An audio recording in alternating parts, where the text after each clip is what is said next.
شروع اللہ کے نام سے جو بڑا مہربان نہایت رحم والا ہے۔ اے پیغمبر صلی اللہ علیہ وآلہ وسلم، لوگوں سے کہہ دو کہ میرے پاس وحی آئی ہے کہ جنوں کی ایک جماعت نے اس کتاب کو سنا تو کہنے لگے کہ ہم نے ایک عجیب قرآن سنا جو بھلائی کا رستہ بتاتا ہے، سو ہم اس پر ایمان لے آئے اور ہم اپنے پروردگار کے ساتھ کسی کو شریک نہیں بنائیں گے۔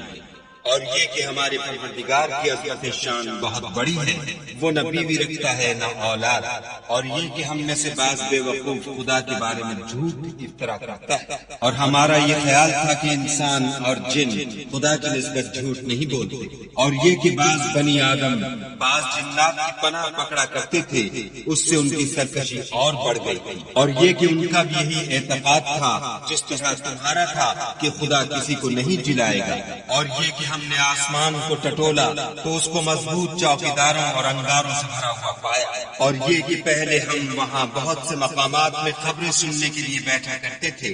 اب کوئی سننا چاہے تو اپنے لیے انگارہ تیار پائے، اور یہ کہ ہمیں معلوم نہیں کہ اس سے اہل زمین کے حق میں برائی مقصود ہے یا ان کے پروردگار نے ان کی بھلائی کا ارادہ فرمایا ہے، اور یہ کہ ہم میں کوئی نیک ہیں اور کوئی اور طرح کے، ہمارے کئی طرح کے مذہب ہیں،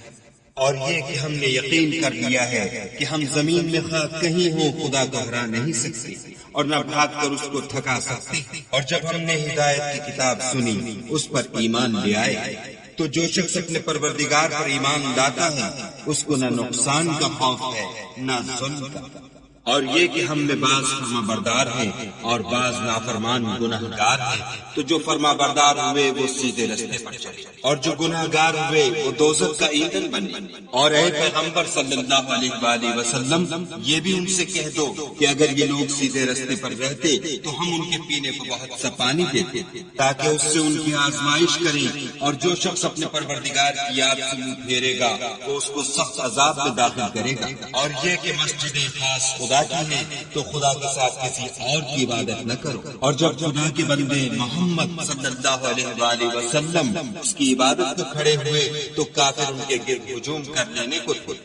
کہہ دو کہ میں تو اپنے پروردگار ہی کی عبادت کرتا ہوں اور کسی کو اس کا شریک نہیں بناتا۔ یہ بھی کہہ دو کہ میں تمہارے حق میں نقصان اور نفع کا کچھ اختیار نہیں رکھتا۔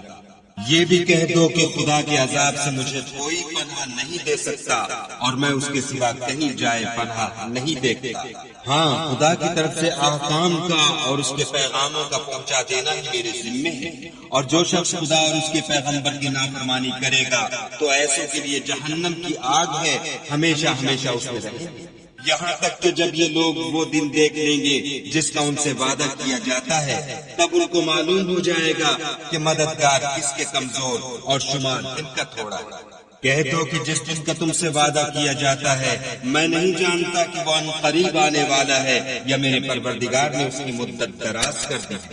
وہی غیب کی بات جاننے والا ہے اور کسی پر اپنے غیب کو ظاہر نہیں کرتا۔ ہاں، جس پیغمبر کو پسند فرمائے تو اس کو غیب کی باتیں بتا دیتا اور اس کے آگے اور پیچھے نگہبان مقرر کر دیتا ہے تاکہ معلوم فرمائے کہ انہوں نے اپنے پروردگار کے پیغام پہنچا دیے ہیں، اور یوں تو اس نے ان کی سب چیزوں کو ہر طرف سے قابو کر رکھا ہے اور ایک ایک چیز گن رکھی ہے۔